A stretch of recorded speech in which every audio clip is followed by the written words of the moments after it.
Hi everybody, this is Lukasz here from MALUSAKA in Japan, and in today's short walk around I'm about to present you a couple of challengers to a nice GT3, maybe even a GT2. Would I go down there? I don't know.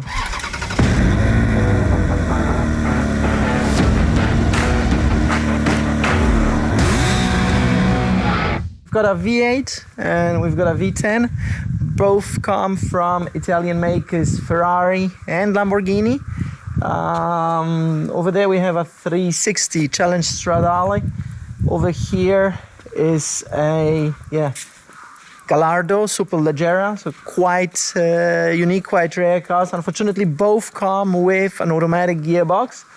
Here we've got the E-gear in the Leggera, and over there it's just an automatic gearbox. The reason is simple, they have been made that way. Having said that, both of these cars are in very good condition, also very, very expensive, if I may put it this way. Let's just start with the 360 Challenge Stradale. It is quite rare to be able to spot one of those cars in such condition. I mean, mostly they are being trashed on a racetrack. That's what they're made for. In this case, we have quite a pedantic owner, previous owner, because right now we are the owner of this vehicle. As you can see, the dashboard, for example, is in very good condition. Usually they keep on floating and being torn. This Alcantara here is still in excellent condition, I'd even say. Steering wheel looks also very, very fine and decent. Underneath you can see metal and pedals, two of them unfortunately. But well, it is what it is. The gearbox is quite quick. There's nothing much to add to that. It is a joy to drive this car, I must say. The sound of this V8 does the job basically. I mean, having that sound in the back of you, behind you basically, it's nice. It's a joyride, right? What else is quite important? Well, we've got here carbon ceramics on it, front and back obviously. Really nice wheels, original. Very unique aspect of those cars are the original stripes here.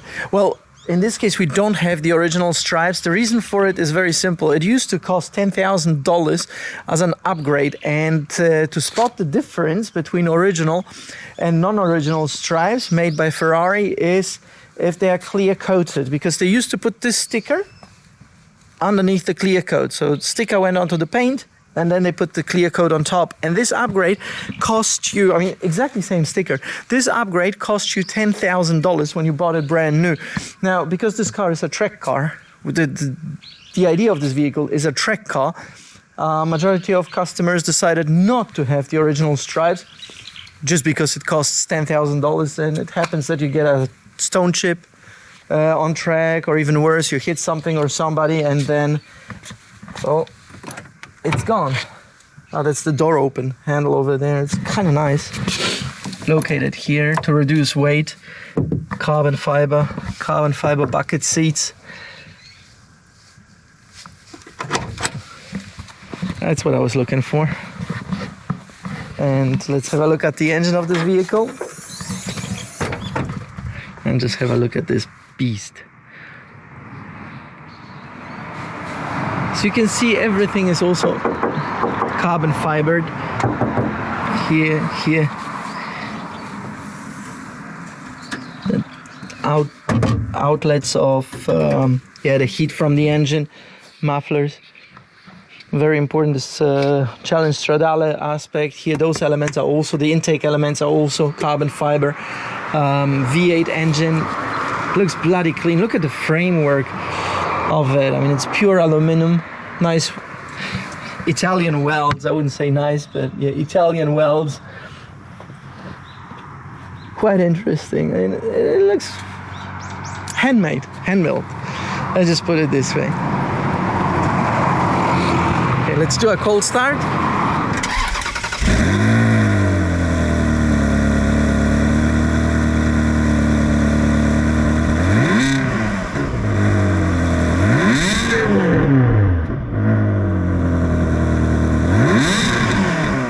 This vehicle has 16,500 kilometers on the ODO right now.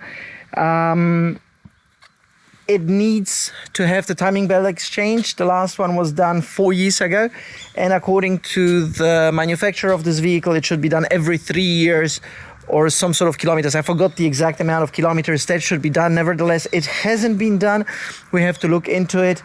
And one of the biggest problems with vehicles like this is also the clutch. It does take quite a lot of time and money to fix the clutch or basically exchange it. But according to the latest reading done by Ferrari, we have a little bit above 60% left. So there is still space to play around with this vehicle. Both of these cars will go to our branch in Canada, RSC Motors. So feel free to contact Ray if you're interested in any of those. And yeah, let's just move on to the Lamborghini. Yeah, worth mentioning also in this aspect of this Ferrari is the fact that it is a Pininfarina, still designed by the legendary Ferrari and Fiat designer Pininfarina. Anyways, let's get to the Superleggera. We got this car. Where did we buy that car? Yeah, in Nagoya. We got this car in Nagoya. It's a 4-wheel drive. It doesn't have the carbon ceramic discs on it.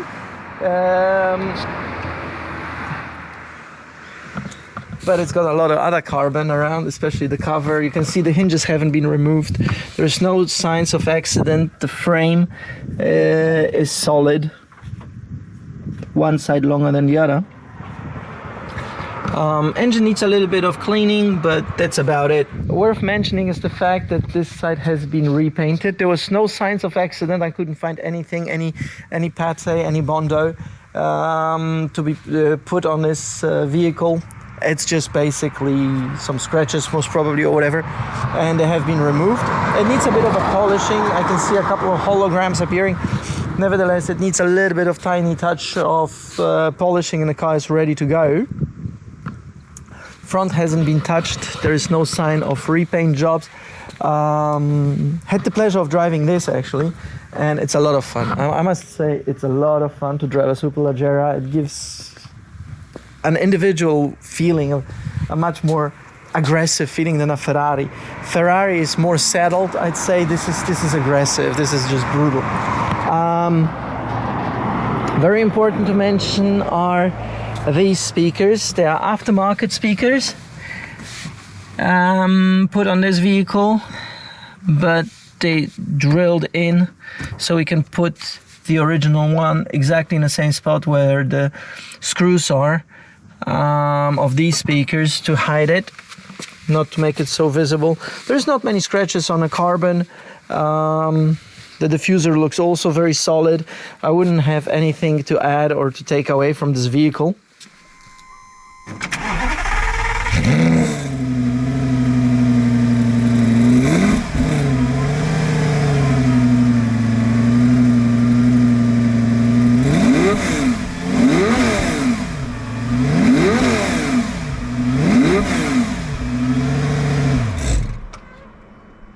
So there you have it, a comparison of the engine sound and the looks of a Challenge Stradale 360 against a Lamborghini Gallardo Superleggera. Just drop a comment, say what you think about those two cars. My personal favorite is of course the Lamborghini, of course. Well, it's still Lamborghini. The looks are nicer. It's got a 4-wheel drive. It looks a little bit more aggressive, and it's so much easier to convert that into an automatic than that. Having said that, the parts are already here. Yeah, the e-gear, for those who don't know, it's basically a manual gearbox with a robotic arm. So converting that, all you need is a pedal, a clutch pedal installed to separate the engine from the transmission, and a shift lever, and then yeah, a little bit of work. Shouldn't be more than $10,000–$15,000, I guess, US, to make a stick drive out of this toy and have a lot of fun with it. Latest reading of clutch was at 71–72%. So also plenty left. The car has close to 40,000 kilometers on the audio. So either the clutch has been already exchanged because they use it up, especially if they run in a city, or the car has been driven mostly on long distances, long journeys, some, I don't know, touring on highways, etc., etc., because I couldn't find any signs of tracking this vehicle. Yeah, tell me your thoughts about it. And yeah, let's take it from there. Thanks for watching. Hopefully you liked it, enjoyed my voice, and yeah, put some thumbs up, comments, and yeah, everything that goes with it. Thanks a lot, and talk to you later.